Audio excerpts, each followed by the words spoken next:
Listo. Estamos grabando. Voy a compartirles entonces pantalla.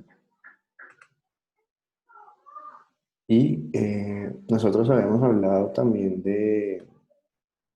habíamos quedado, digamos, la sesión anterior, hasta lo que tenía que ver con dos factores neuropsicológicos habíamos hablado, ¿cierto? Hemos dicho sobre el factor de percepción, perceptivo analítico y perceptivo global, que hacían parte del factor de análisis y síntesis espaciales, es decir, que Profe, una vez más, a mí yo no sé por qué me odia, soy Ana María. Ve, no me quería coger. Hasta desconecté el router del Wi-Fi, ¿no? Nada. ¿Ah? Pero dale, aquí estoy, profe. Soy tu fan, por favor, no me pongas falta. vale, ya te voy a colocar entonces en amarillo. Te voy a pausar la grabación, poner en pausa. Ok. Entonces, digamos, en Ocencia nosotros hemos dicho hasta el momento dos cosas en, en términos de factores neuropsicológicos. Por un lado, hemos hablado del factor que tiene que ver con el procesamiento de la información visual, y por el otro lado, hemos visto el que tiene que ver con el procesamiento de la información auditiva. Desde esa perspectiva, hemos dicho que el perceptivo analítico se encarga de los detalles, de la metría, de la espacialidad, y que a su vez tiene que ver mucho con el procesamiento de la información del lenguaje, de la comprensión del lenguaje. Porque en el lenguaje viene eh, instrucciones de espacialidad y de temporalidad. Antes de, encima de, ese tipo de elementos requieren procesamiento visual. Entonces, perceptivo analítico se encarga de ese tipo de información, el perceptivo global da la información de la gestalt, de esta totalidad. Y en conjunto, digamos que nos dan esta información visual, nos permiten saber qué es lo que estamos viendo. Y el perceptivo, el factor de oído fonemático, pues se encarga del procesamiento del sonido, de los sonidos del lenguaje. Nos permite que a nivel del hemisferio izquierdo podamos entender el contenido, es decir, qué es lo que está diciendo, mientras que a nivel del hemisferio derecho, ¿vale? Vamos a tener un perceptivo, un fonemático, pero también dedicado a la comprensión, digamos, de la totalidad, a lo que tiene que ver con la prosodia del lenguaje, con el cómo se dice, ¿bien? Entonces, en esa perspectiva, nosotros podemos procesar información de los sonidos del lenguaje, la conciencia fonológica, saber qué sonidos suenan parecido, diferente, eh, y entonces, por lo tanto, la conciencia fonológica se convierte en un muy buen predictor de la lectura en un futuro. Por lo tanto, digamos que el asunto de trabajar rimas, canciones infantiles en la primera infancia, digamos que ayuda a una mayor conciencia fonológica. Esto, digamos que nos lo plantea, eh, digamos, pues el histórico-cultural dentro de sus posturas, pero entonces es entender que cuando vamos a hacer la exploración de los sonidos del lenguaje, nosotros lo que tenemos que tener en cuenta es cómo suenan cada una de las letras. Y habíamos hecho, digamos, una eh, aproximación a esos distintos sonidos de las diferentes letras. Que no teníamos problemas con las vocales porque sonaban igual, A suena igual, mientras que las consonantes sí tienen, digamos, que su manera de ser producidas a nivel del aparato fonoarticulado tiene también su propia forma de ser producido. Entonces, hasta el momento, eso es lo que hemos hablado. No sé si tienen alguna duda respecto a estos dos planteamientos para que podamos continuar con los diferentes factores neuropsicológicos. Y la intención del día de hoy, pues, es terminar por lo menos con el escenario teórico de eh, la, la aproximación histórico-cultural a los factores neuropsicológicos. Eh, para que luego podamos es como centrarnos en la forma de evaluación de esos factores neuropsicológicos. Entonces revisaríamos el instrumento de evaluación, ¿vale? Entonces, eh, cuéntame, ¿qué preguntas tienen? ¿Hasta el momento todo está claro o para poder seguir?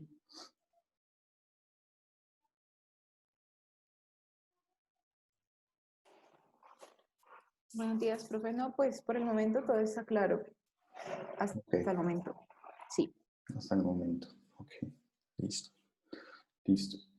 Ok, entonces, si los demás están en silencio, supongo que es una posición similar. Listo. Sí, profe. Ok, Profe, pero, perdón. Entonces vamos a tocar hoy los demás factores, ¿cierto? sí, Ok. sí, hoy la intención es poder abordar los demás factores y mirar su forma, digamos, de evaluación. Digamos que la intencionalidad es que tengamos tanto lo teórico como lo práctico, ¿vale? Hasta el momento, profe, hemos visto de los factores neuropsicológicos el factor perceptivo analítico, el perceptivo global y el fonológico, ¿cierto? El de, Ok. sí, el de El oído, fonético, perdón. ajá, ¿Fonético? oído fonemático. Ay, perdón, sí, oído fonemático. Pero sí, tiene que ver con el procesamiento de los sonidos del lenguaje. Ok, profe. Entonces, vale, entonces también hablamos de los bloques funcionales, hablamos de cómo, digamos que todo nuestro funcionamiento tiene que ver con que la complejidad humana pues la podríamos entender a partir de sistemas, así como tenemos sistema respiratorio, sistema circulatorio y así sucesivamente. Eh, en ese conjunto de sistemas que se entendería, digamos, nuestra complejidad. Asimismo, digamos que podríamos hacer el símil con los sistemas funcionales. Entonces, el primer bloque funcional, ese bloque funcional que habíamos hablado del tallo cerebral, el segundo bloque funcional, que estaríamos hablando de toda la corteza occipital, parietal y temporal, casi que como si dividiéramos nuestro cerebro a la mitad y el polo posterior lo tuviéramos como un polo netamente sensitivo. Mientras que el polo anterior, donde están los ojos, el lóbulo frontal, es el tercer bloque funcional y se encarga de la acción, de tomar decisiones, de monitorear esa acción, ¿vale? Eh, entonces, eso también lo hablamos en la sesión anterior. Hablábamos de qué hace cada bloque, qué es lo que lo está, digamos, integrando. Bloque uno, bloque 2 y bloque 3. Entonces, casi que como para que lo tengan presente, es en una ley jerárquica, digamos, el que está más encima es el que regula el que está más abajo.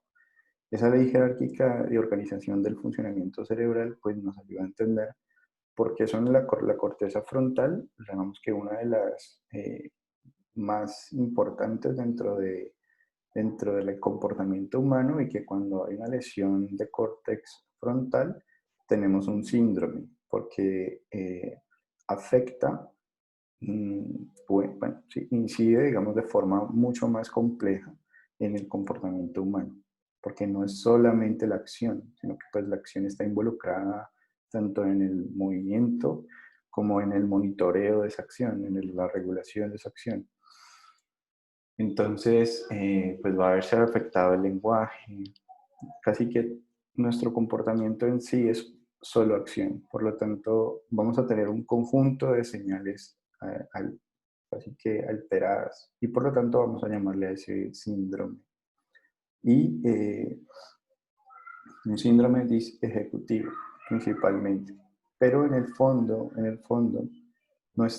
nuestro interés importante es entender que podemos entonces, desde esta perspectiva, casi que entender la mecánica, entender un poco cómo es que está integrándose en nosotros y poder decir, bueno, si tengo, por ejemplo, algún motivo de consulta relacionado con sueño, vigilia, sexualidad, alimentación, ¿vale? Vamos a hipotetizar que muy seguramente, ¿vale? Una posible hipótesis a explorar es el funcionamiento del primer bloque funcional. Mientras que si lo que estamos teniendo es una alteración perceptiva, una alteración donde se distorsiona la visión o no se procesa bien lo que se ve o lo que se escucha o lo que se toca, entonces estaremos hablando de una alteración del segundo bloque funcional. Casi que como en términos como generales. Mientras que si el problema es un problema para la regulación de la actividad, para la ejecución de la actividad, podríamos pensar entonces que se debe a un bloque 3. Eso es, digamos, en esencia como el mecanismo y ahorita estamos mirando como las piezas que componen ese mecanismo. Entonces, dentro de esas piezas, pues habíamos hablado de estas dos que mencionaba María del Mar. Bueno, que en suma son tres, ¿no? Pues por lo que se subdivide el perceptivo visual en dos. Pero en realidad hemos hablado de visión y hemos hablado de audición. Ahorita vamos a hablar de tacto.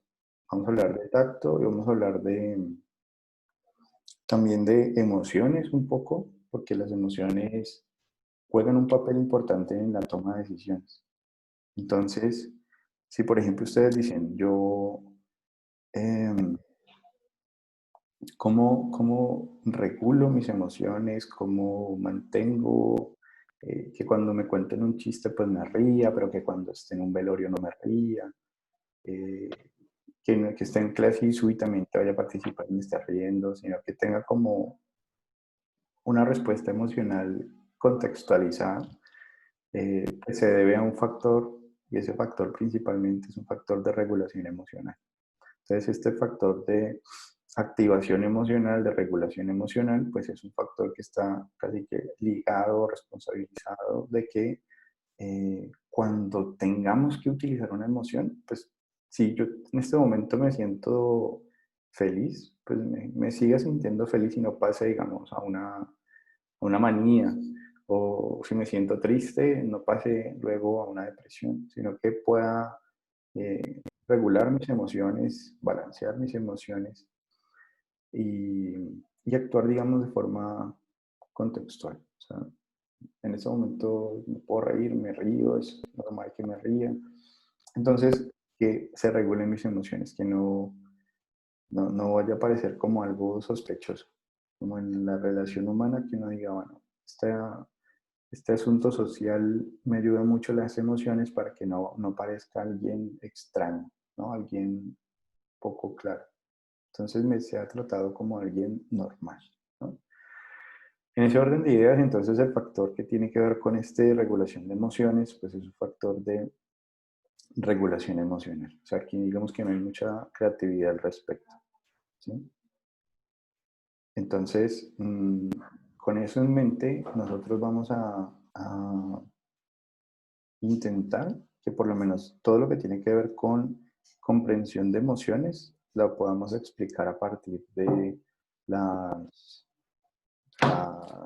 el factor de regulación emocional, ¿vale? Otro elemento importante a considerar es el que tiene que ver con que nosotros estemos activos, despiertos, ¿vale? Que nosotros estemos prácticamente eh, casi que completamente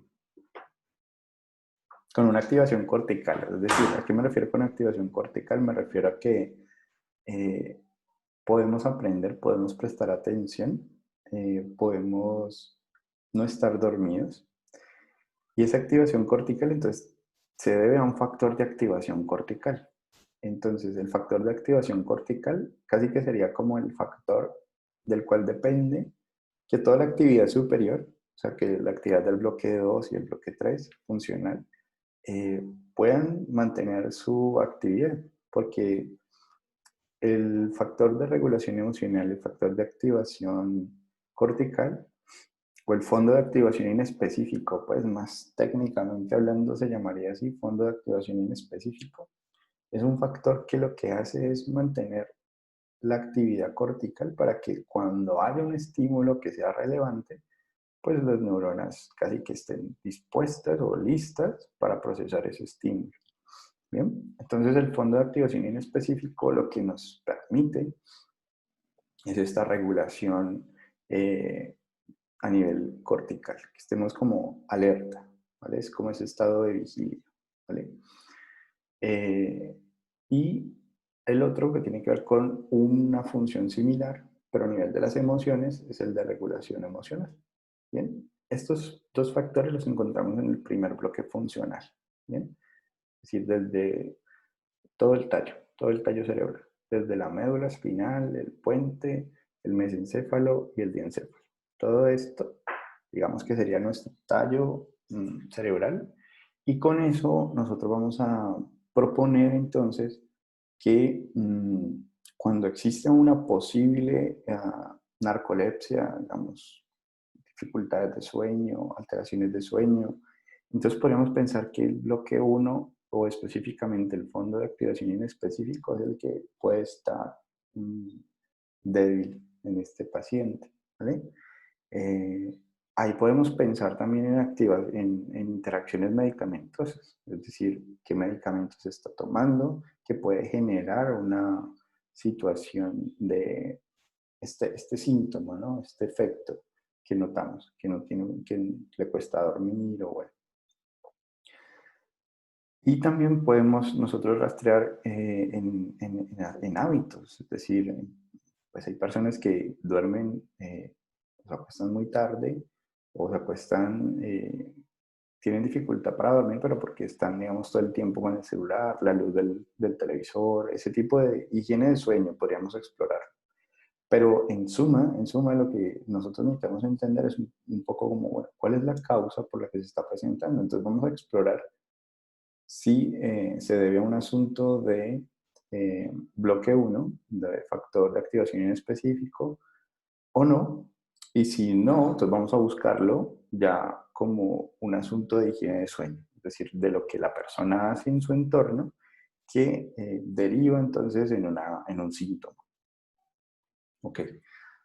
Entonces, hemos abordado bloque 1, sus factores, ahora bloque 2, y hemos abordado también dos factores. Un factor perceptivo analítico, perceptivo global, y factor de oído fonemático, ¿vale? Entonces, ahorita vamos a tocar el del tacto. El del tacto, el de la piel, mejor dicho, ¿vale? O sea, vamos a hablar de este factor que está relacionado íntimamente con la piel. Entonces, este factor, si yo ustedes dijera, bueno, ¿dónde se ubicaría, digamos, los factores que hasta el momento hemos hablado anteriormente? El oído fonemático, lóbulos temporales. El de la visión, cortezas occipitales. Y pues por descarte nos quedaría los parietales, ¿sí? Entonces, ¿No se me podría volver a repetir? Por favor. ¿qué te repito? ¿Dónde están ubicados los factores? Es que, profe, hablas a veces muy rápido. Sí, Vale, pero por favor. vale, pero entonces, vení, pongámosle, listo. ¿El oído fonemático a qué se dedica? A procesar qué tipo de información. Profe, el sonido no es el procesamiento del sonido del lenguaje, ¿no? Ajá, sí. Y Ah, entonces, ok. ¿qué corteza tiene que ver con eso? ¿Qué corteza de nuestro cerebro tiene que ver con eso? ¿O qué lóbulo? Esto, chicas y compañero Luis Fernando, o sea, no es un asunto, o sea, es algo que un psicólogo debe saber, por lo menos sus cuatro lóbulos, cada uno qué función principal tiene. Entonces, tenemos opción A, occipitales, opción B, temporales, opción C, parietales y opción D, frontales. Ahí estamos parados en términos de qué hace cada lóbulo, porque de lo contrario, ustedes lo pueden apuntar, pero pongámosle como si le fuéramos a componer una canción. O sea, en una clase unas chicas me decían, profe, nosotros nos enseñaban a multiplicar cantando reggaetón. Y tiene sentido que a ellos nunca se les olvide la multiplicación, porque les pusieron en un escenario, pues, de reggaetón, que es donde a ellos les gusta estar, ¿sí? O es donde la cultura está, ¿no? Pensemos nosotros también, o sea, los temporales, los lóbulos temporales, normalmente es donde están nuestros oídos, o sea, si uno metiera los deditos ahí, pum, tocaría los temporales, ¿no? Por lo tanto, donde están nuestras orejas es lóbulos temporales, ¿vale?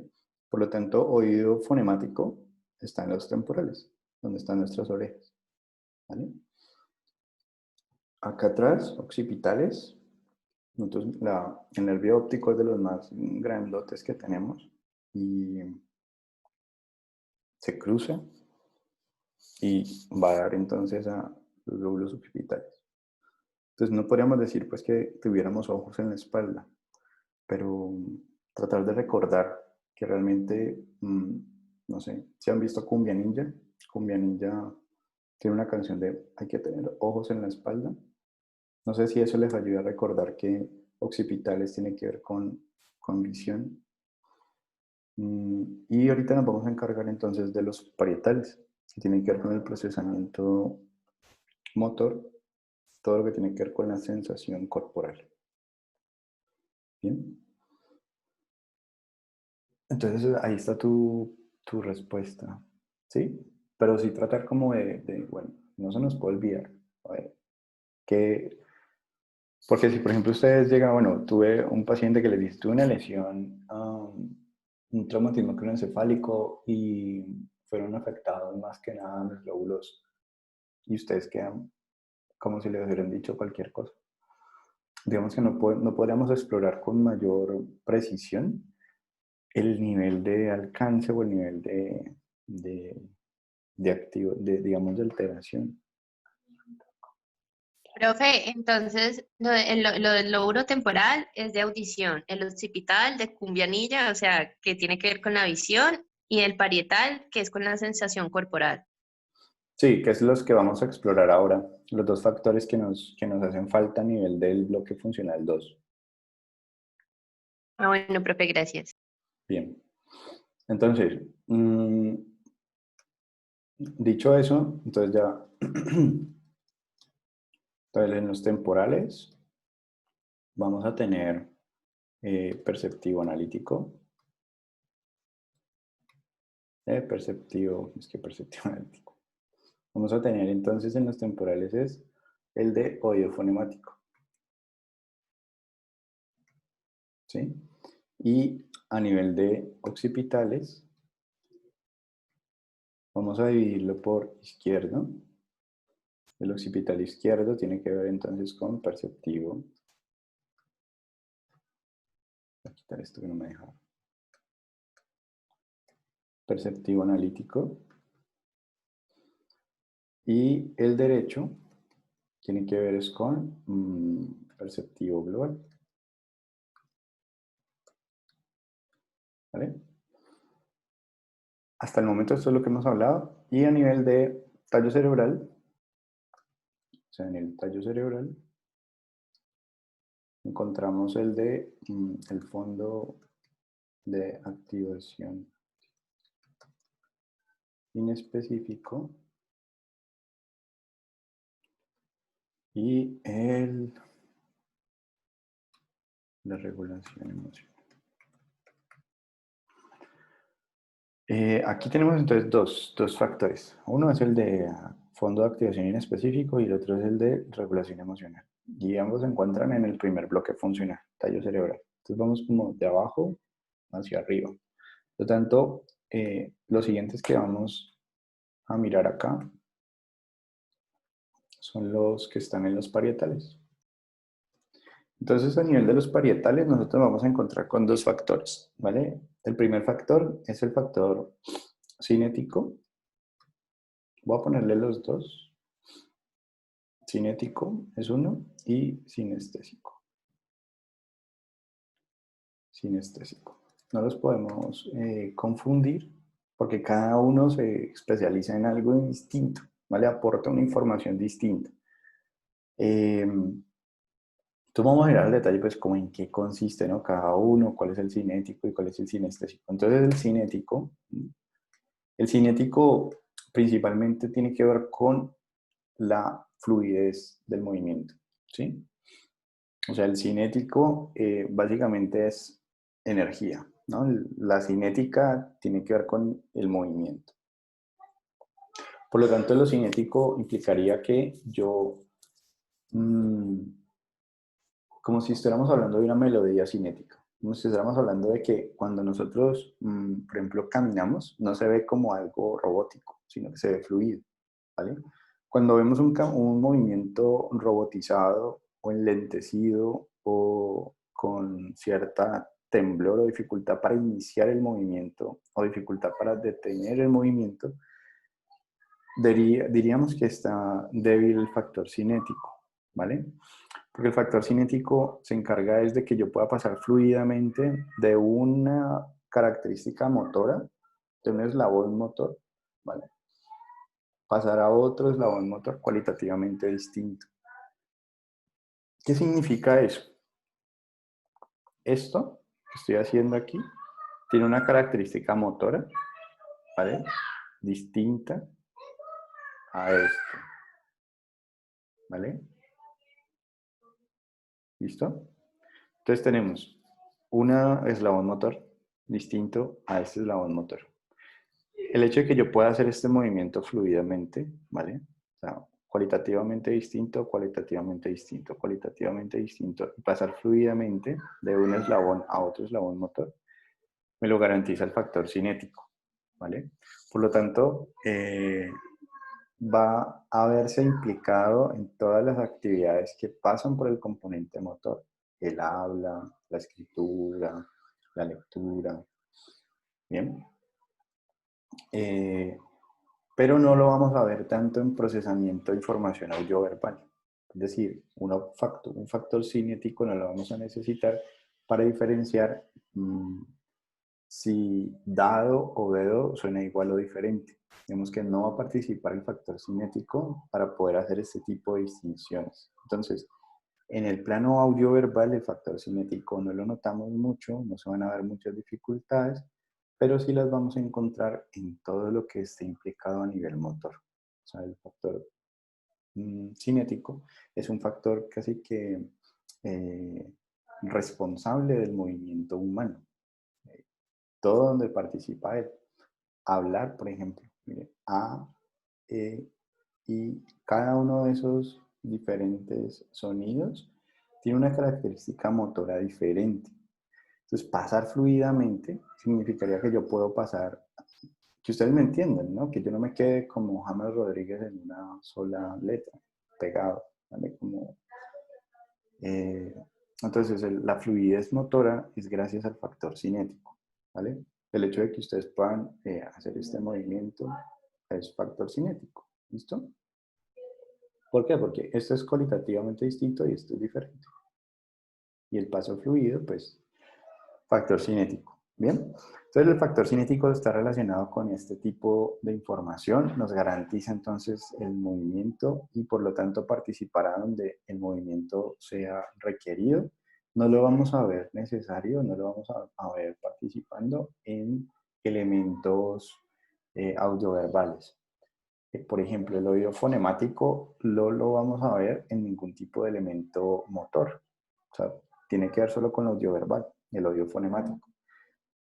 Por ende, asimismo, entonces ustedes, por ejemplo, si dicen, bueno, si tiene debilidad en el oído fonemático, voy a ver cómo esta debilidad se va a manifestar en el lenguaje.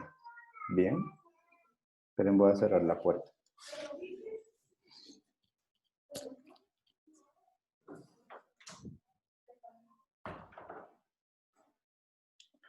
Entonces, ¿cómo cada factor neuropsicológico, dependiendo de la actividad en la que esté trabajando, pues lo vamos a ver implicado? Entonces, el oído fonemático se puede ver implicado en la lectura, en la escritura, en términos de errores de conciencia fonológica. Es decir, de que confundo, digamos, un sonido que suena parecido Entonces, por ejemplo, le dictaron,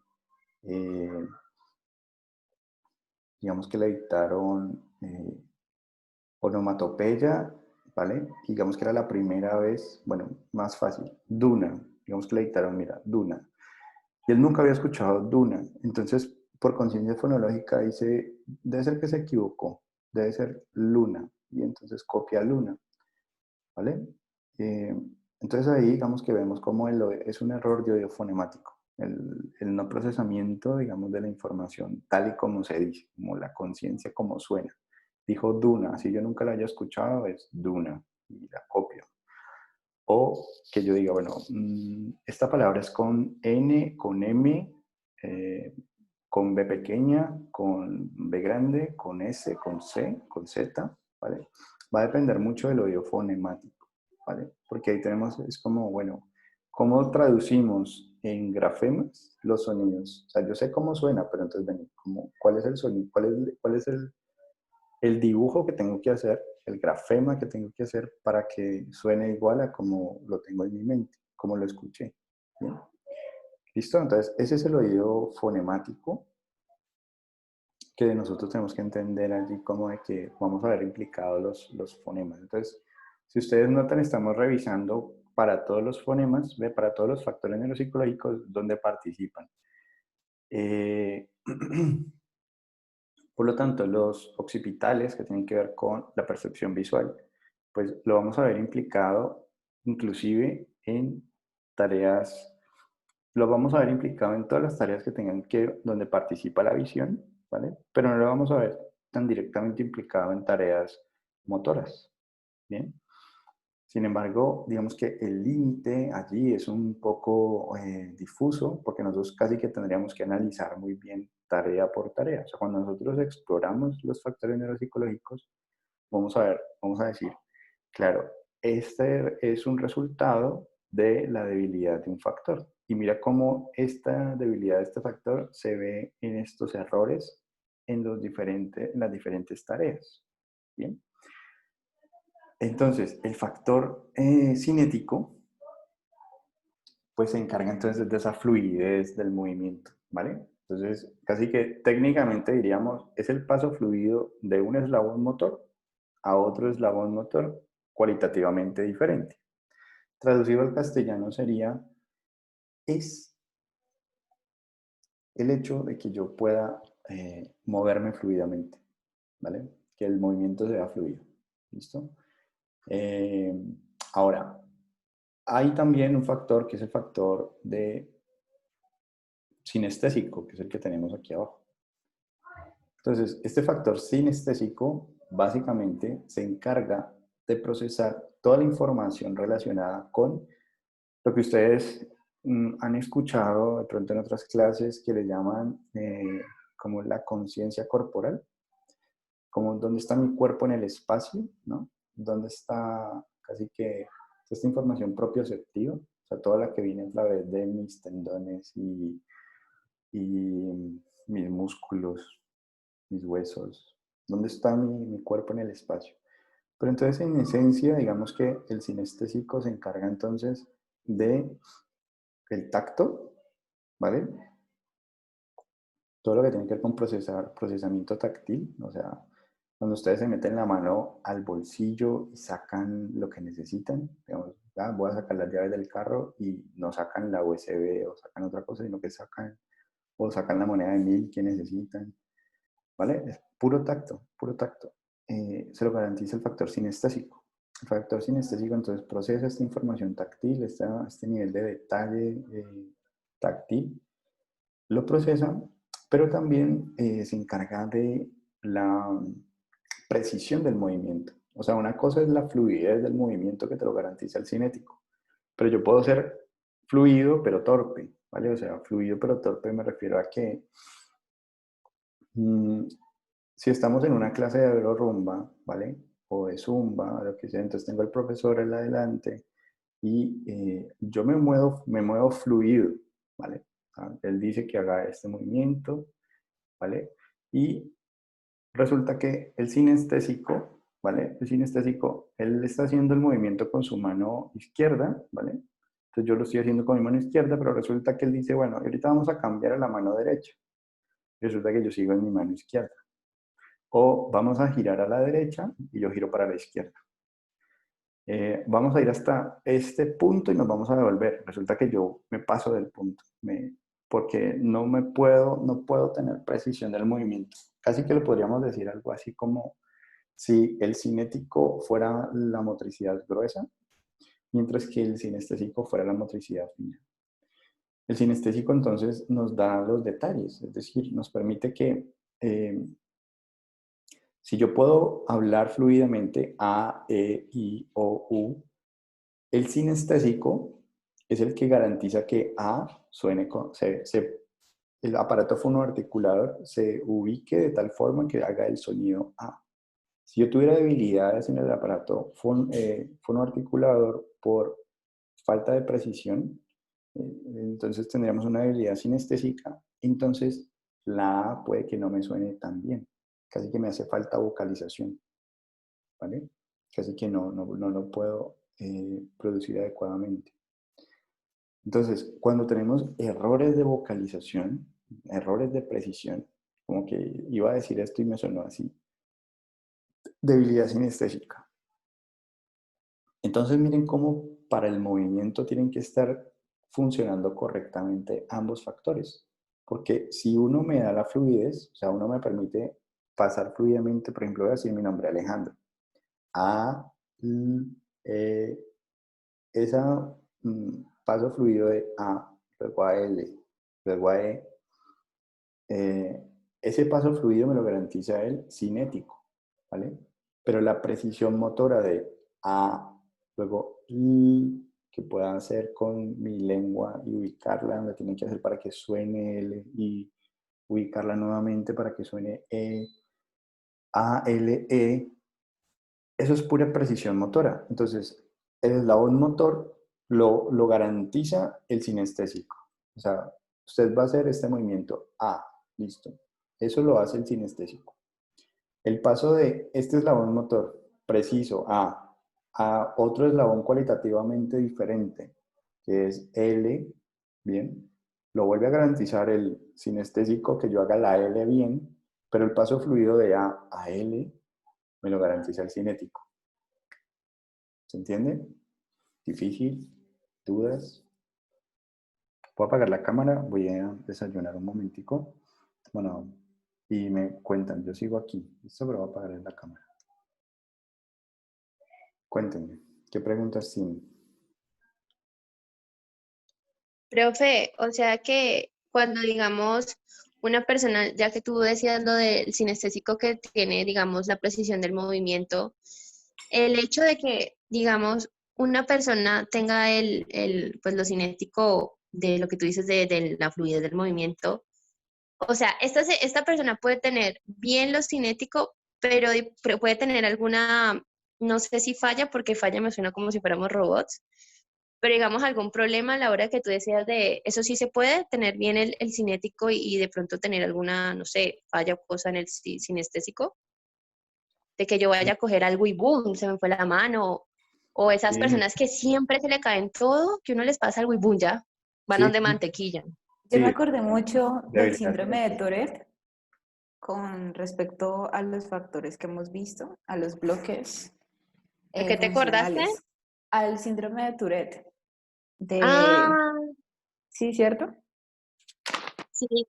Pero, o sea, eso tiene que ver que tienen, digamos, presentan como estos problemas, porque yo he visto que ese síndrome es como que ellos no, como que no controlan sus movimientos, si no Sí, estoy y a mal. veces son las palabras, ¿no? Que de un Ajá. momento a otro gritan cosas O se quedan o- pegados como sí, ahí.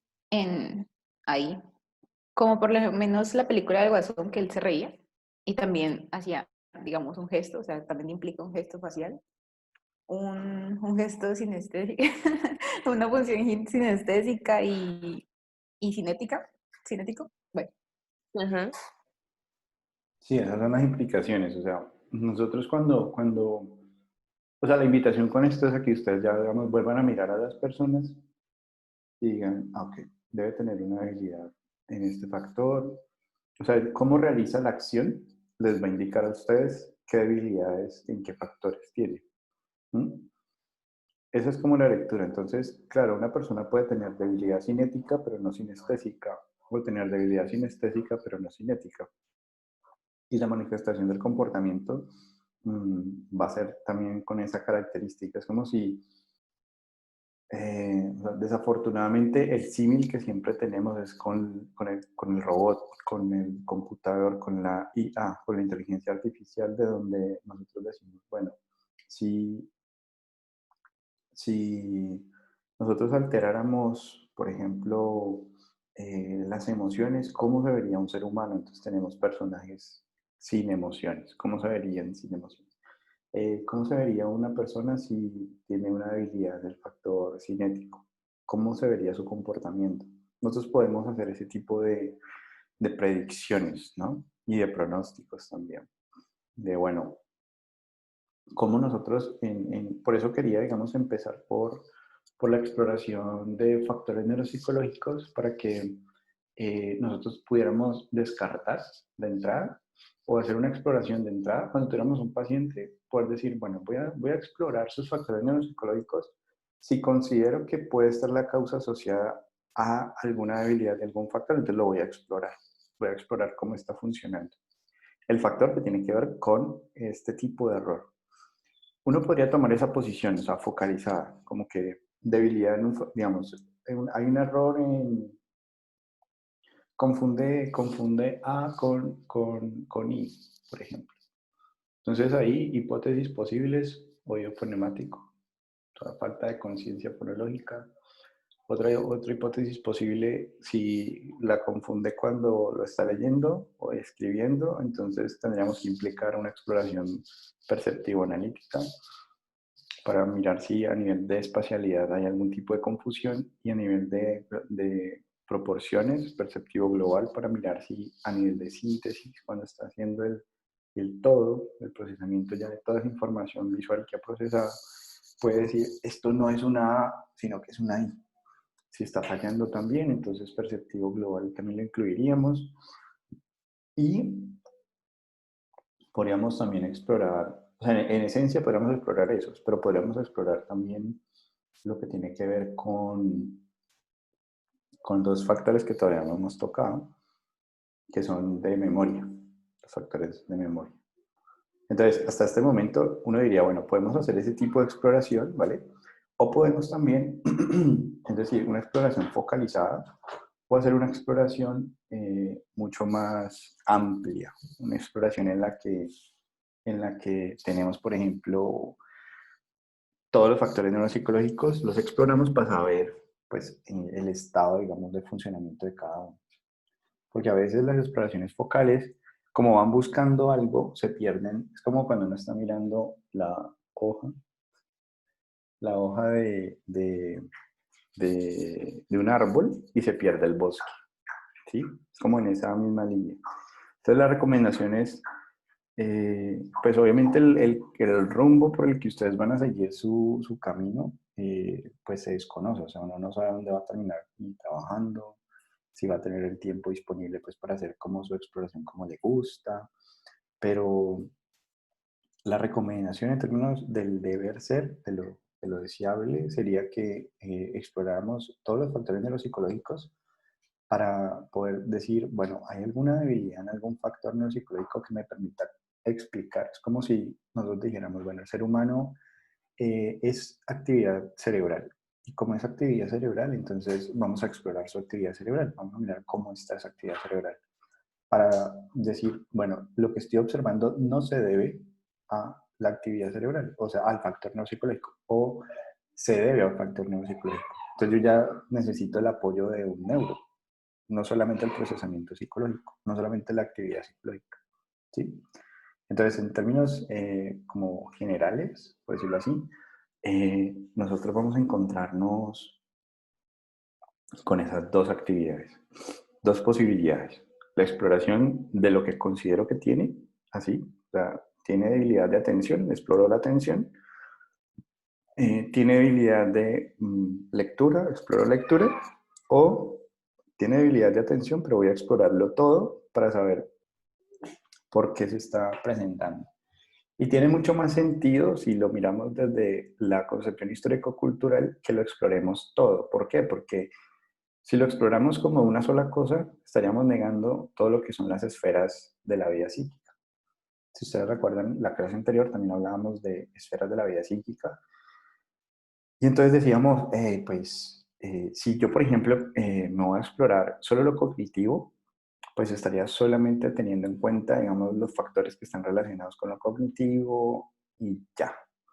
Pero nosotros tenemos que ver que hay un entramado, unas relaciones y por lo tanto entonces la recomendación en el proceso de evaluación siempre va a ser paso número 1 dentro del proceso de evaluación, va a ser tener presente cuál es el motivo de consulta y si ese motivo de consulta tiene un motivo de consulta asociado a elementos cognitivos, ¿vale? O antecedentes en la historia familiar o personal, donde hay, digamos, antecedentes de dislexias, antecedentes del desarrollo, de alteraciones en el desarrollo, elementos de ese tipo, que impacten directamente sobre nuestro cerebro, ¿vale? Sobre el desarrollo, que ustedes digan, bueno, es que si fue víctima de abuso sexual o si fue víctima de maltrato intrafamiliar, etcétera, sabemos que todas estas condiciones familiares afectan el desarrollo. Entonces, si afectan el desarrollo, afectan el desarrollo cerebral. Y por lo tanto, entonces, uno podría explorar cómo se encuentra, digamos, en términos de la evolución, del desarrollo, pues este paciente. O sea, es mejor pecar por exceso que por defecto. Digamos que es mejor que ustedes tengan más información y ustedes puedan tomar decisiones con esa información. Entonces, entramos a hablar de eso porque pues muchas veces uno se pregunta, ¿no? Uno se pregunta, bueno, ¿es necesaria la exploración de factores neuropsicológicos o no? Entonces, para responder a esto es, en últimas, si el motivo de consulta está asociado con cognición, vamos a hacer una exploración de factores neuropsicológicos. Si identificamos que dentro de los antecedentes del desarrollo hay antecedentes relacionados con el motivo de consulta y que impacten sobre el desarrollo, podemos también hacer una exploración de factores neuropsicológicos. Eso con la finalidad de que se entienda que la hipótesis que nosotros vamos a trabajar es una hipótesis donde queremos saber si las funciones cognitivas, las funciones psicológicas, tienen algo que ver con el motivo de consulta, ¿vale? Pero normalmente cuando tenemos motivos de consulta del tipo, pues me siento triste, me terminó, ese tipo de asuntos afectivo-emotivos, eh, pues lo que nosotros queremos identificar allí ya no es tanto el funcionamiento de un factor neuropsicológico, sino que lo que nos interesa es más, pues, si hay algún tipo de situación de diagnóstico, es decir, ¿tiene depresión o no la tiene? Eh, y sobre todo, si hay algún tipo de riesgo para su vida. Entonces, digamos que los matices aquí es entender que una cosa es los métodos de evaluación y otra los métodos de diagnóstico. Entonces, por lo pronto, estoy casi que trabajando sobre una herramienta que vamos a entender cuándo la utilizamos, ¿vale? Y cuándo no la utilizamos. Pero me interesa que sepan que está esa herramienta.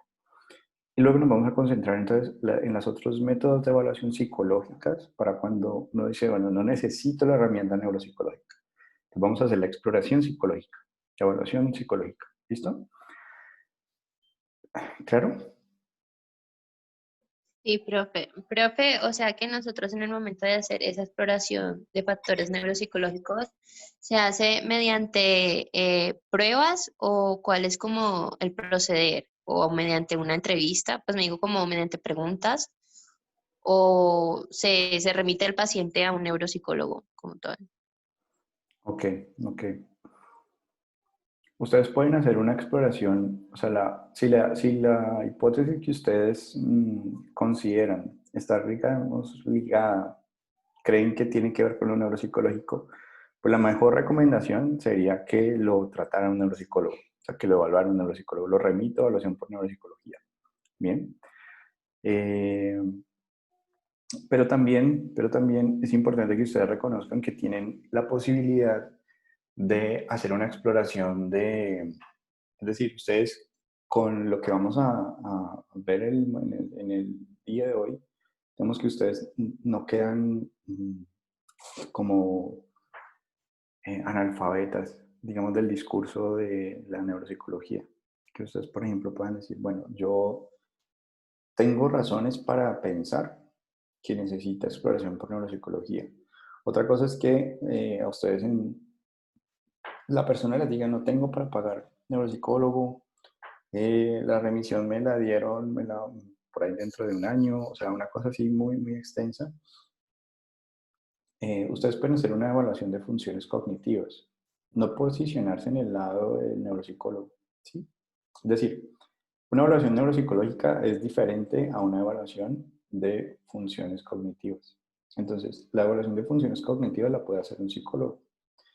Es decir, ustedes pueden decir, ok, apliqué un instrumento y con este instrumento puedo dar cuenta de un perfil, o sea, de un estado de desarrollo de una función cognitiva, cómo se encuentra la atención, la memoria, etcétera. ¿Bien? ¿Listo?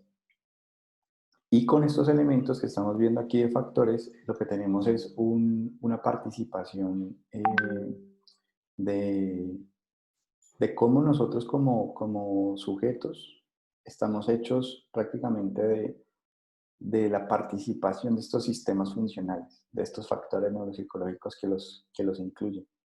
Entonces, que ustedes puedan, por ejemplo, decir, bueno, este tipo de error se debe a este factor en particular. Y miren que ya allí el factor como tal, cada uno de estos factores trae implícito también su función cognitiva. Es decir, eh, el lenguaje como función cognitiva va a depender en gran medida del factor perceptivo analítico y perceptivo global cuando se trata de una lectura del lenguaje en términos de lectura, ¿sí? Pero también, principalmente, comprensión del lenguaje puede estarse asociada principalmente a este oído fonemático. Entonces uno puede decir, bueno, si hay errores del lenguaje, entonces, ¿será que se debe a una debilidad del oído fonemático? ¿O a qué otro factor se puede estar debiendo? Pero casi que de manera casi que implícita, uno empieza a pensar, bueno, si el oído fonemático procesa los sonidos del lenguaje, entonces el oído fonemático debe relacionarse con el lenguaje. Las praxias y las noxias, que las praxias tienen que ver con el movimiento, con un objetivo determinado. Entonces, yo, por ejemplo, me hago la bendición, esa es una praxia. Vestirme es otra praxia. Entonces, las praxias pues tienen que ver más con los parietales, cinético, sinestésico. Casi que no lo pensaría por aquí. Las noxias que tienen que ver con el conocimiento por una modalidad sensorial. O sea, que si yo te digo, ¿qué es esto? Y tú me digas, tu dedo índice, estás conociendo por tu visión. Entonces estás haciendo uso de la vista para dar cuenta de esa información. Entonces ahí uno diría, pues para poder hacer esta noxia visual, pues necesita perceptivo analítico y perceptivo espacial. Y perceptivo global. Y si le ponemos algo y está vendado y tiene que tocarlo, entonces esa noxia es una noxia táctil y está haciendo uso entonces es del sinestésico para poder dar cuenta de esa información táctil. Entonces, asimismo, digamos que cuando tú estás explorando funciones, tienes de base como los factores que están completamente relacionados con eso. Porque hay que saber también que los factores neuropsicológicos están presentes todo el tiempo. Es decir, Uno cuando lee, uno no puede decir que el oído fonemático se suspende o que el factor de regulación emocional se suspende, sino todo el tiempo están allí, pero lo que vamos a pensar es que hay tareas que van a demandar más la participación de un factor que de otro. Es decir, la percepción táctil es necesaria de que se pueda realizar por el sinestésico. Digamos que difícilmente la percepción táctil va a ser posible que se relacione por otro factor. Y lo mismo entonces para cualquier actividad humana. Entonces uno dice, bueno, para esta actividad humana, ¿qué factor es fundamental para que se realice? ¿Qué factor es fundamental para que yo pueda agarrar esta cuchara? Entonces yo para poder agarrar esta cuchara necesito la participación y todo, ver dónde está la cuchara, qué factor me permite ver dónde está la cuchara. Esa es como la intencionalidad de que ustedes puedan tener esto eh, como para volver a mirar el mundo, por decirlo así, volver a mirar el mundo y entenderlo un poco desde la participación de como de su cerebro dentro de toda esta lógica, que a veces creo que uno no le da como mucho valor a lo cerebral, en lo psicológico. Ya se nos olvida, es como si pensáramos que la mente existe sin cuerpo, no sé. Bueno, entonces, estos son los factores neuropsicológicos, nos hacen falta unos más. Vamos a terminar esos factores y, y mirar entonces en qué condiciones, en qué herramienta, cuando utilizamos, digamos, esta herramienta para explorar. Ustedes como psicólogos la pueden utilizar. O sea, ustedes pueden explorar los factores neuropsicológicos eh, porque algunos de ustedes, digamos que van a estar más interesados, ¿no? en esto. La recomendación, ¿cuál es? Si a ustedes esto no les interesa, ¿vale? O sea, dicen, yo psicólogo de esto no me interesa, este tema, esto no es mi gusto, ¿vale? Es mejor que no lo explore con su paciente porque se le va a notar, ¿no? Se le va a notar la dificultad para poderlo explorar, se le va a notar qué hago con lo que encontré, muy seguramente va a cometer errores en la interpretación. Entonces, si no le gusta, déjelo quieto. O sea, haga de cuenta que tiene esa herramienta, pero es una herramienta que a usted no le gusta y la deja quietica. Pero a los que les guste, la pueden utilizar porque van a leer un poco más al respecto, van a participar un poco más en actividades relacionadas a esto. ¿Sí? Abren un diplomado, abren una charla, un taller, etcétera, y ustedes van a estar ahí presentes. O sea, les gusta el tema, les gusta pensar sobre esto. Y a los que no, pues no, todos somos diferentes, ahí no hay problema.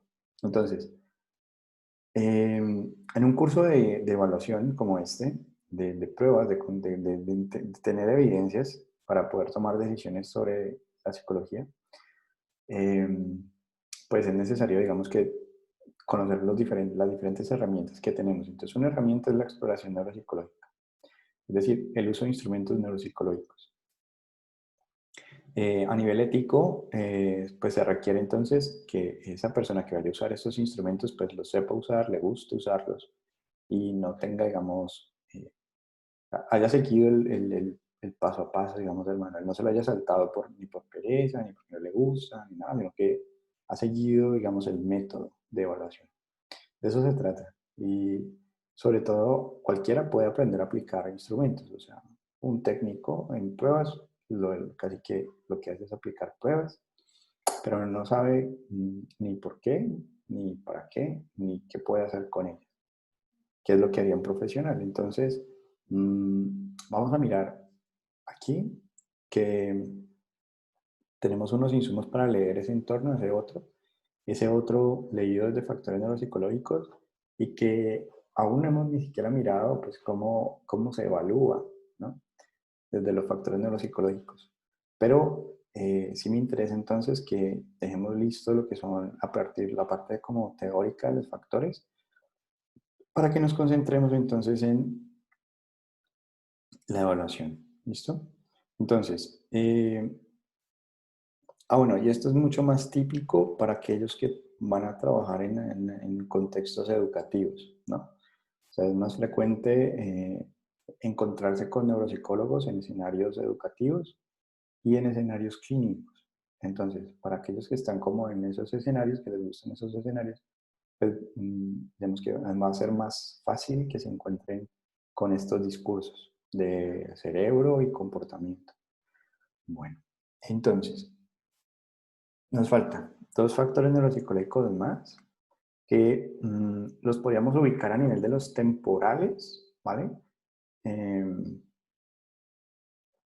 Para lo que tiene que ver con, o sea, si tenemos un factor que se especializa, digamos, en el procesamiento de la información audioverbal, ¿sí? De los sonidos del lenguaje, entonces necesitamos también un dispositivo de recuerdo de esa información, ¿vale? Ese dispositivo entonces de recuerdo, pues es el factor de retención audio verbal. Entonces, factor de retención audioverbal, factor de memoria audioverbal, es un factor que está ligado principalmente con el hecho de que ustedes puedan tener unos ítems. O sea, ítems pueden ser palabras, sonidos, frases, ¿vale? Que están en la modalidad audioverbal. Entonces, recordar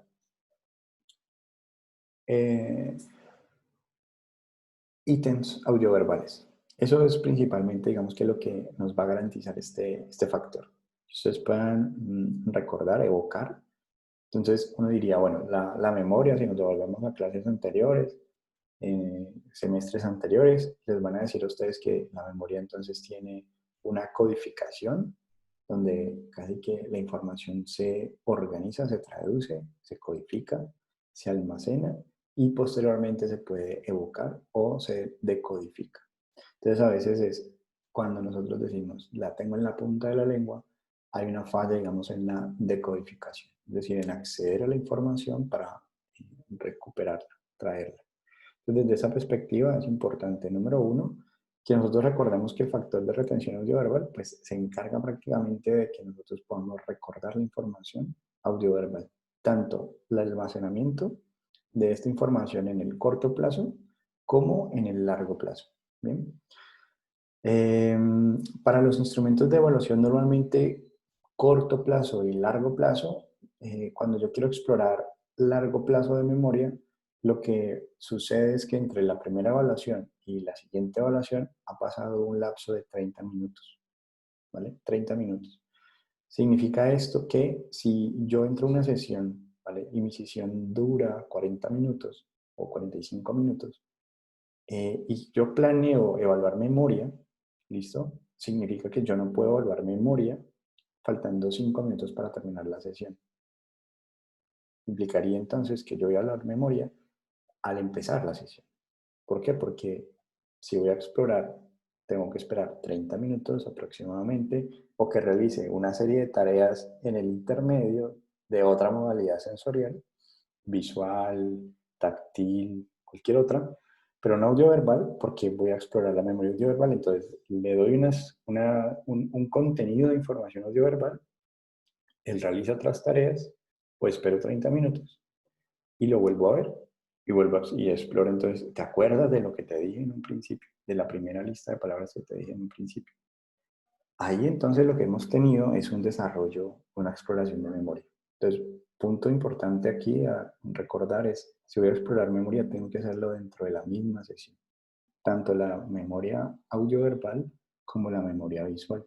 Por lo tanto, siempre que entremos a memoria, es considerar, bueno, ¿cuánto tiempo me queda?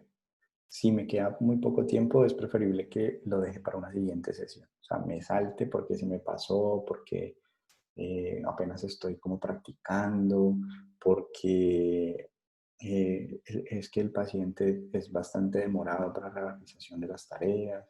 O sea, se me fue la sesión, ¿vale? Por las razones que sean, se me fue la sesión.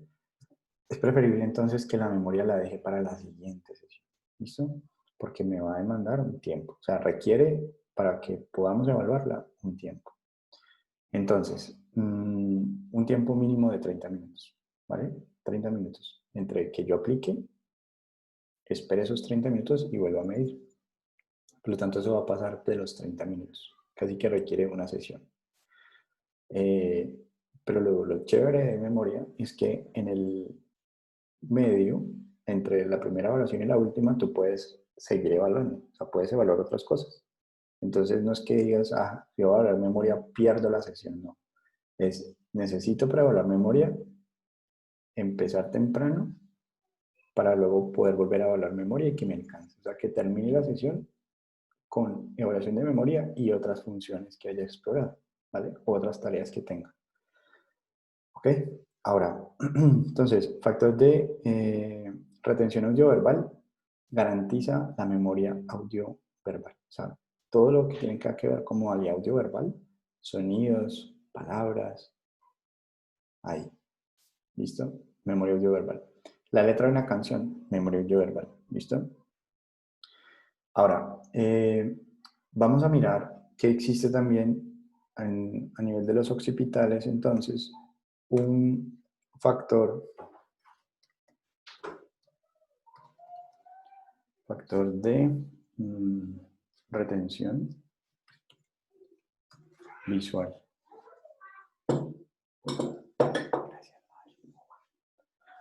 Factor de retención visual. Bien. Entonces, su contraparte. O sea, recordamos no solamente información audioverbal, recordamos también información visual. Entonces, garantiza, para nosotros nos va a garantizar todo este tipo de contenido, tanto información visual, en el factor de retención visual. Entonces, son ítems tanto de recobro, corto plazo, largo plazo, de información visual. Un símbolo, una letra, una cara, ¿vale? Una figura. Todo esto, digamos que lo exploramos a partir de la exploración visual. ¿Listo? Entonces, todo lo que produce el perceptivo analítico y el perceptivo global como factor de análisis y síntesis espaciales en el lóbulo occipital, pues se almacena, ¿vale? Se almacena en el factor de retención visual. Y todo lo que produce el oído fonemático, tanto de la izquierda como del derecho, en los lóbulos temporales, se almacena también en los lóbulos temporales en el factor de retención audioverbal. Bien, hasta ahí hemos explorado todo lo que tiene que ver con el polo posterior de nuestro cerebro y los factores neuropsicológicos del bloque 1, bloque 2, y ahorita vamos a ir al último bloque, que es el bloque 3. Entonces sería el bloque del factor, Profe, ¿sí? Tacho, una pregunta. O sea que todo lo del factor, bueno, lo del audio, lo del oído fonemático, o sea, todo lo que dijiste va a caer al factor de retención visual, ya sea a corto o largo plazo. Es ahí donde, digamos, como que se junta la información y uno la procesa, o Ok. ya sea visual, auditiva. Mm, Cada factor de memoria procesa la información de su propio contenido. Digamos que cuadradito con cuadradito. Entonces, información visual, que es procesada por los factores visuales, es almacenada en el factor visual, ¿sí? De retención visual. ¿Sí? Y toda la información procesada por, casi que diríamos, nuestros oídos, en términos de oído fonemático, va a ser almacenada en el factor de retención audioverbal. ¿Sí? Entonces, información visual procesada, almacenada en factor visual. Información audioverbal procesada, almacenada en información en factor de retención en factor de retención visual. ¿Sí? O sea, tenemos, así como tenemos una información visual, necesitamos una memoria visual. Si tenemos una atención, porque luego vamos a hablar de eso, atención visual, entonces vamos a tener un factor de memoria visual. Y si tenemos un factor o una atención audioverbal, entonces vamos a tener una memoria audioverbal. O sea, todo lo que tú entendiste hasta el momento de que procesamos la información sensorial, esa información procesada se almacena. Entonces, uno podría decir, bueno, tenemos factores de retención visuales, factores de retención audioverbales Y también tenemos factores de retención kinestésicos, es decir, de la información corporal. Pero digamos, ese factor, digamos que no lo voy a, como a tocar. O sea, vamos a centrarnos en visión, audición y su correspondiente componente de memoria. Memoria audioverbal y memoria visual. ¿Mm? Ah, Gracias, listo, profe. profe. Gracias, profe. Sí, es que tenía como esa dudita. Sí. No, está bien, está bien. ¿Qué otras duditas tienen? O sea que esos factores de retención se ubican en el lóbulo temporal, ¿cierto? Sí, según todo lo que hemos Los de hablado. memoria, sí, los de memoria se ubican. Miren que donde se procesa se ubica. Es decir, que es como si la neurociencia nos estuviera diciendo, las mismas neuronas que trabajan en el procesamiento son las mismas neuronas que se activan para el recuerdo. O sea, digamos que tú procesas un cuadrado, entonces las neuronas lo que hacen es hacer un disparo entre una neurona a una B y hacen la forma del cuadradito. Entonces están ubicadas y se disparan entre sí de la A a la B, de la B a la C, de la C a la D, de la D otra vez a la A. Y se forma el cuadradito. Ese cuadradito sirve para el procesamiento de la información visual, pero cuando tú, digamos, dices, ay, voy, ¿qué forma era que tenía? Y recuerdas, solo recuerdas la forma que tenía, se activan las mismas neuronas que se habían activado al momento de tu procesar esa información. Entonces, antes, digamos que se creía que la memoria se ubicaba en los lobos temporales, que todo era en los temporales. Ahorita ya se está pensando es que no, que casi que recuperamos donde procesamos. Es decir, si los parietales tienen que ver con el procesamiento de la información táctil, entonces la memoria táctil pues también está ahí. Y participa pues el cerebelo, pero ahí. Y visual, entonces en los occipitales. Y auditiva en los temporales. Tanto procesamiento como recuerdo de cada modalidad. ¿Sí? Entiendo. Gracias, profe. Vale. ¿Qué otras preguntas tienen?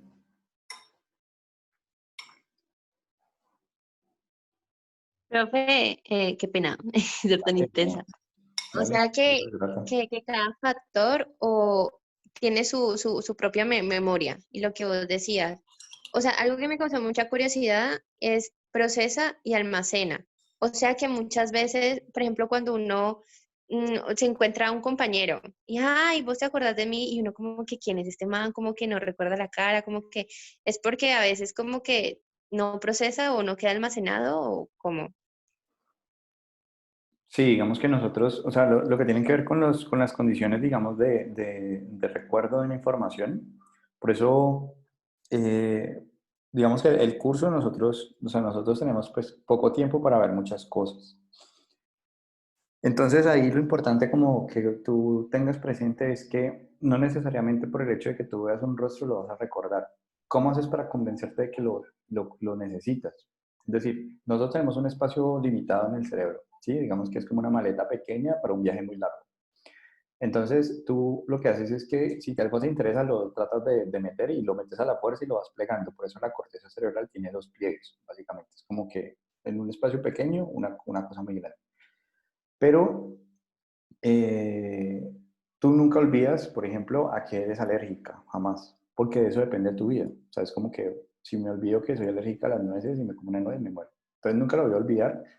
Por lo tanto, es como si dijeras, esta información tiene que ser importante o valiosa. Por lo tanto, si tú no recuerdas a una persona, es porque esa persona pues, no es relevante para ti, o sea, no te marcó, no es como el chico de mis sueños, o sea, no depende de mi vida de recordarlo, ¿sí?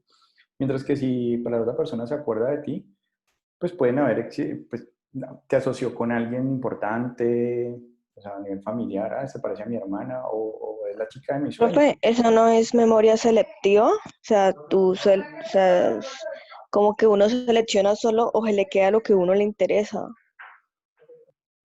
Sí, pero entonces nosotros también podemos deliberadamente también decirle a nuestro cerebro qué es importante para nosotros. Por eso cuando ustedes leen y subrayan, no es que subrayen todo, o sea, no es como ponerle color a todo, sino que, bueno, qué es lo que para nosotros es así vital que lo procesen. Si ustedes no lo procesan, es solamente un rostro, pero si ustedes lo procesan, se convierten, le dan significado. Como que ese Profe, rostro se me asemeja a algo en particular y es más fácil de recordar. ¿Mm? profe, entonces me quedé pensando, o sea, o sea, donde se procesa la información, ahí Ajá. mismo se almacena y en los lóbulos temporales son los que ayudan a recuperar esa información, a utilizarla. Los lóbulos temporales, O sea, hacen como, es o que, sea, en los temporales, digamos que ustedes, me imagino que han hablado del hipocampo. O sea, que la confusión está sí, porque en los lóbulos temporales está el hipocampo. ¿Sí? ¿Es por eso? ok, Pues creo yo, ¿no? Que es sí, por eso. sí, sí, por Bueno, ahí va. bueno, entonces lo que sucede con el hipocampo es que el hipocampo se había pensado como nuestro dispositivo de memoria por excelencia, ¿no? O sea, como la USB, el disco extraíble, básicamente. Pero entonces, ahorita no sé, lo que se ha dado cuenta principalmente es que el hipocampo tiene más que nada son procesamiento de información espacial, o sea, es como un GPS, ¿bien? Es decir, que cuando tú no te pierdes en tu casa y sabes dónde estás, no importa las condiciones en las que estés, a oscuras, con poca luz, etcétera, sabes dónde estás parada, es puro hipocampo, que te lleva de un punto A a un punto B, que no te pierdes, que te permite ir al salón de clases y no perderte, saber ubicarte, ¿no? Procesa ese tipo de información principalmente a nivel espacial, o sea, es como la memoria de tus experiencias, la que hace como es como, como una especie de bucle que lo que hace es traer y poner como en coherencia una historia para que sea narrada. Es como si lo que se recuerda, digamos, a nivel visual y lo que se recuerda a nivel auditivo, pues cada uno existe en cortezas separadas. Pero ¿cómo la ves como un todo? Como que lo visual también es lo auditivo. O sea, tú me estás viendo a mí y no solamente ves mi rostro, sino que también viene a ti el recuerdo de lo que estoy diciendo. ¿Sí? Ahí, Profe, digamos que el hipocampo, ¿sí? ¿qué hace que nosotros nos integremos o la posibilidad de incluirnos en el trabajo que realicemos? Porque eso estaba, yo tenía eso como pregunta en la anterior clase, sino que me pareció como bobo, porque uno se incluye, o sea, generalmente uno se incluye en el trabajo y digamos que los déficits de atención, lo que pues pienso es que el niño no se incluye en la actividad que realiza. Entonces, ¿qué función, qué parte del cerebro es la que nos hace sentirnos o nos hace sentirnos incluidos en la actividad X? Ok. Pues realmente diríamos que nuestros lóbulos frontales serían como los que nos ayudarían a tener como esta sensación de anclaje contextual, o sea, que exista un sistema dopaminérgico que nos permita una recompensa, o sea, como que yo sienta que esta tarea me va a beneficiar en algo, sea porque me dan un estímulo, sea porque me dan un chocolate, me premian con algo, o el castigo, ese tipo de elementos de recompensas, pues a nivel conductual, mm, como tenemos un cerebro animal, pues este primer bloque funcional no lo podemos desconocer. Ahí tenemos un piloto automático que en últimas casi que nos involucra en actividades que nos gustan y nos genera cierta aversión a actividades que no nos gustan. Entonces, casi que una pista ahí como importante para nosotros sentirnos como involucrados tiene que ver con que la tarea se perciba útil. Es decir, el tiempo que yo estoy, imagínate que yo te dijera, mira, esto que estamos aprendiendo no lo vas a utilizar nunca en tu vida. Difícilmente te vas a involucrar en esto, ¿vale? O sea, por más universitaria que quieras aprender de todo un poco, pero tú no le ves utilidad. O sea, es como, ¿yo para qué lo voy a guardar en la cabeza? No tengo espacio reducido, las limitaciones del canal de parto que tenemos, entonces nos lleva a que tengamos no crezca más nuestra cabeza. Entonces, ¿por qué voy al almacenar? Entonces tengo que ver la tarea como algo útil para mí y sobre todo algo que puedo controlar, ¿no? Cuando ponemos tareas que son demasiado exigentes, te pongo un ejemplo sencillo. Si yo pongo a clasificar a un niño y en esa tarea de clasificación tengo, no sé, 50 estímulos, no, digamos, blanco, rojo y negro y los mezclo todos, pero hay 50 de cada uno, el niño puede empezar muy motivado. Pues también va a depender de mi disposición. O sea, si yo digo, bueno, vamos a hacer esto y muy emocionado y el niño percibe que estoy emocionado por lo que vamos a hacer, eso también va a ayudar. Pero 50 de cada uno son 150 estímulos a clasificar. 150 veces que tiene que hacer, digamos que la actividad. Entonces, simplificarlo, digamos, 7 estímulos, 5 estímulos, pues te va a mantener enganchado. Es como que ya estoy que termino, ya estoy que termino y uff, lo terminé. La recompensa emocional es súper chévere. O sea, para mantener a una persona enganchada en algo tiene que existir la respuesta emocional. O sea, si yo, por ejemplo, te pongo a hacer algo, pero yo estoy con mi celular acá y tú estás súper, como que, uy, qué actividad tan chévere, pero me ves que no me importa mucho lo que estás haciendo, pues también vas a terminar como diciendo, bueno, pues, ¿qué relevancia tiene? Porque muchas veces nosotros actuamos también por la mirada del otro, o sea, lo que el otro le parece importante. Luego construimos nuestra propia valía, o sea, nuestra propia, esto lo hago por mí, para mí, porque me gusta, pero eso toma tiempo, eso no es más común que uno lo haga porque el profesor se pone feliz, no porque uno diga, uy, qué chévere esto para mí, ¿sí? Porque la nota, porque me va a calificar bien. Míreme, profe, que estoy aquí dispuesto y atento. Y de hecho, digamos que la sensación siempre es, aquellos que no hablan, si todavía están, y aquellos que hablan, pues deben estar como muy engomados y les interesa. Y esa, digamos que uno puede decir, ¿será la verdad? ¿Será toda la verdad? Entonces, si tú dices, bueno, ¿cómo englobamos, cómo enganchamos emocionalmente en una tarea a alguien? Punto número uno, que la tarea sea útil, que la tarea sea percibida como algo alcanzable, sencillo, que la puedo terminar y sobre todo que nos involucre emocionalmente, o sea, que me permite a mí celebrarlo y que celebremos y aprender a celebrar y que tiene su ganancia esto y que luego lo puedo poner en práctica. Es decir, si yo voy por la calle, por ejemplo, ¿qué esperaría yo? Que ustedes cuando miren a alguien hacer algo, pues si ustedes esto no lo empiezan a poner en práctica, digamos que pues va a perder como su utilidad, se va a olvidar. Pero si ustedes empiezan como, profe, mira que hay una persona, y entonces yo creo que es este factor, y decimos, y todos los demás, uy, qué interesante, sí, tal, y lo discutimos, eso va a formar parte de nosotros. O sea, no es que yo, por ejemplo, cuando estoy mirando a mi esposa y parpadea, entonces yo digo, ah, ok, el factor, no. O sea, no es que me mantengan esas, pero al principio cuando me enseñaron esto, pues digamos que empecé como en esa tarea de verle como la utilidad y cuando hago las evaluaciones, pues digamos que sí o sí lo tengo que poner explícito. Entonces, tiene sentido en tanto lo uso, lo pongo en práctica. Si dejamos tareas que luego nunca van a ser nuevamente retomadas o no, es como cuando un profesor les deja a ustedes una actividad y ese profesor no les revisa ni les retroalimenta. Entonces dicen, bueno, yo supongo, o sea, puedo poner lo que yo quiera. Finalmente entregué, pero no sé, me puse una nota, pero no sé. Sí, es como que no saben ustedes si se esmeran en la siguiente tarea o no, porque no saben si lo leyó, si no lo leyó, si me equivoqué, si no. Entonces la retroalimentación cobra un papel importante en que se mantenga la actividad. O sea, por eso el distanciamiento social, o sea, el hecho, por ejemplo, aquí yo agradezco no tener que usar tapabocas, ¿vale? Y que si ustedes activaran sus cámaras, pues tampoco los tuvieran, pero en suma lo que queremos decir es que nosotros somos seres sociales y como seres sociales pues necesitamos que este trabajo, digamos que colaborativo, social, emocional, que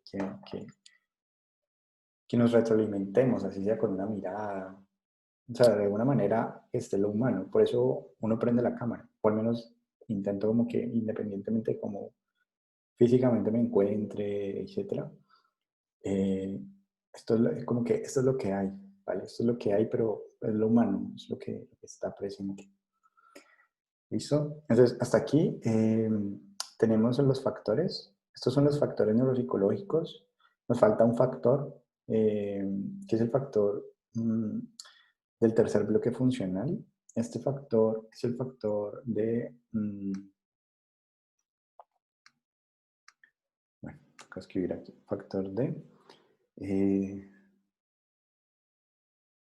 regulación y control. Entonces, el factor de regulación y control es el factor que está ligado al lóbulo frontal, ¿vale? Este factor de regulación y control tiene casi que su función principal es que ustedes se fijen un objetivo, o sea, el factor de regulación y control tiene que ver con que yo me fije un objetivo y regule y controle mi actividad, ¿sí? Regule y controle mi actividad para cumplir ese objetivo. Entonces, que yo sepa qué tan cercano estoy del objetivo, qué tan lejano estoy del objetivo. ¿Qué tengo que hacer para alcanzarlo? Si esto que hice me ayudó, o sea, yo creía que tenía que hacer esto. Y resulta que pensé que al hacerlo iba a terminar, no sé si voy a poner no sé cómo me veo ahí. Esto. Entonces, yo lo voy a poner aquí. Entonces, este es mi objetivo, y yo digo, voy a hacer, supongamos que para poder entender el factor de regulación y control, voy a leer la lectura que me sugirió el profesor, porque todavía no la he leído. Entonces, hago esa actividad y resulta que al leerla, yo creía que iba a estar más cerca de mi objetivo y resulta que terminé casi que fuera de la pantalla, o sea, súper lejos porque no entendí nada, quedé más confundido. El factor de regulación y control entonces me implicaría a mí entonces monitorear mi actividad y decir, bueno, ¿qué necesito hacer para acercarme al objetivo? Entonces voy a decir, profe, yo leí la lectura, tengo estas inquietudes respecto al factor de regulación y control. O sea, yo pensaba que iba a estar más claro, pero resulta que no, tengo más dudas. ¿Listo? Y entonces, a las respuestas del profesor, que yo puedo decir, profe, pero aún así tengo estas dudas. Todo el tiempo, si ustedes notan, nosotros nos basamos en el contexto, una información contextual. Esa información contextual lo que nos lleva a nosotros a pensar es de que no funcionamos como un piloto automático. O sea, el factor de regulación y control no es un factor de piloto automático. Es un factor que está todo el tiempo monitoreando el contexto. Casi que si yo voy por una carretera vía recta, no hay curvas ni nada, pues casi que la regulación y control de la actividad es mínima. Diferente a si yo estoy en una carretera que todo el tiempo cambia, tanto de si es pavimentada o no, si hay animales o no en el camino, vehículos en el camino, curvas, etcétera, cambios y cambios. Todo el tiempo el factor de regulación y control pues, va a estar mucho más implicado en ese monitoreo de la actividad. Y el otro elemento importante ahí es que nosotros, por ejemplo, cuando falleció, no sé si ustedes recuerdan una película que surgió en,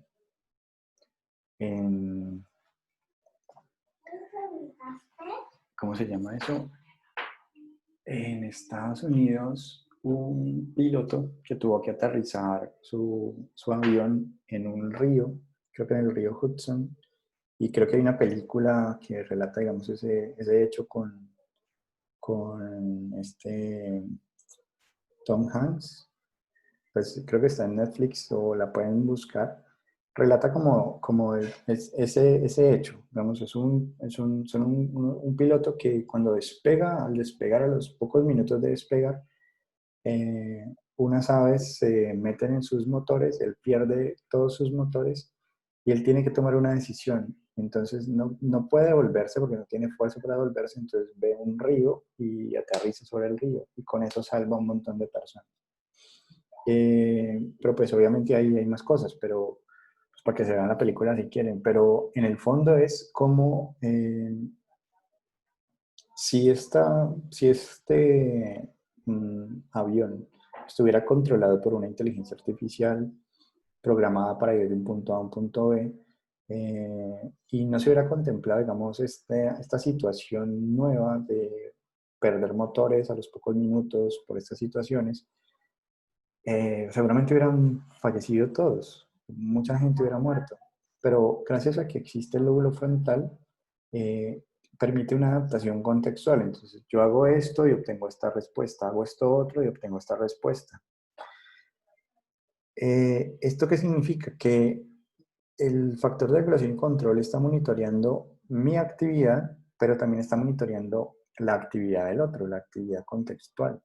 Por ende, el factor de regulación y control, cuando hacemos planas, por ejemplo, cuando arrancan los Simpson y está Bart en el tablero haciendo planas, pues eso no contribuye a formar ningún tipo de regla, norma, nada, sino que todo lo contrario. No hay ningún monitoreo, ninguna regulación porque prácticamente toda la ley, toda la norma, la regla está en el tablero. Entonces, él no tiene que monitorear su actividad, él tiene que seguir el patrón que le están dando.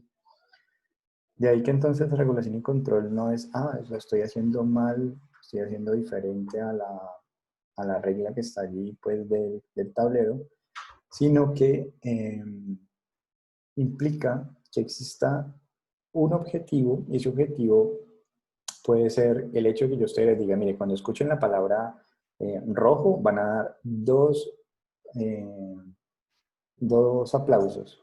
Y cuando escuchen la palabra azul van a dar un aplauso. Y entonces yo empiezo a decirles palabras, por ejemplo, frases como el cielo es rojo. Y entonces uno esperaría, bueno, 2 aplausos.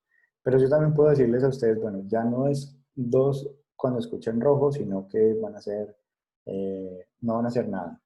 ¿Listo? Ese tipo de actividad de regulación, o que cuando haya una palabra que tenga la letra A, van a dar un golpe, entonces yo empiezo avión, carro, rojo, ¿vale? Y entonces en función de ese objetivo, ustedes van haciendo, van haciendo, van haciendo regulación y control.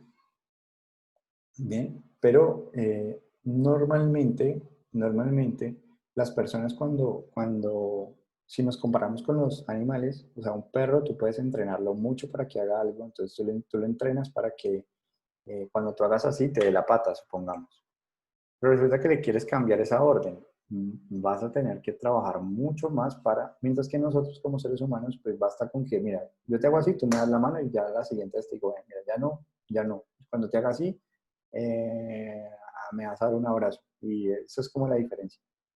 Por lo tanto, en los seres humanos nosotros funcionamos mucho pues nuestro lenguaje nos ayuda a regular mucho y a controlar mucho nuestra actividad. Entonces el factor de regulación y control pues es un factor que está casi que potenciado sobre la base del lenguaje, sobre la base de la calidad del lenguaje. Por lo tanto, cuando nosotros le hemos dicho a un niño, por ejemplo, oye, bájate de ahí con el lenguaje, yo tengo que acompañarlo de la acción porque parece que el lenguaje no está funcionando. Entonces, bájate de ahí, lo agarro y lo bajo. Al hacer esto, lo que en últimas estoy formando en el niño, y miren la palabra que estoy usando, formando en el niño, es que el lenguaje tenga luego un papel regulador, ¿sí? Que yo pueda decirle, bájate y él se baje. ¿Listo? Por lo tanto, nosotros vamos a ver que en el proceso de formación de la acción, que, que creo que es algo que es importante como de conocer, pero que por ahora me interesa es que quede claro lo que tiene que ver con los factores. Entonces, estos son los factores de casi que a tener en cuenta, ¿vale? Los factores neuropsicológicos a tener en cuenta. ¿Tienen alguna inquietud hasta acá?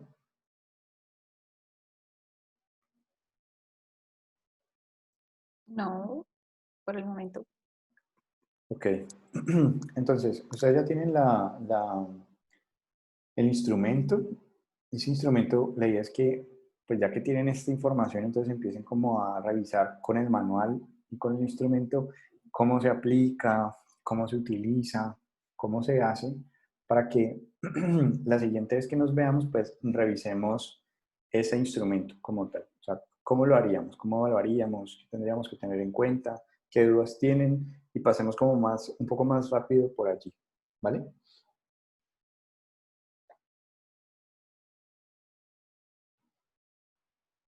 Y entonces dejaríamos hasta aquí,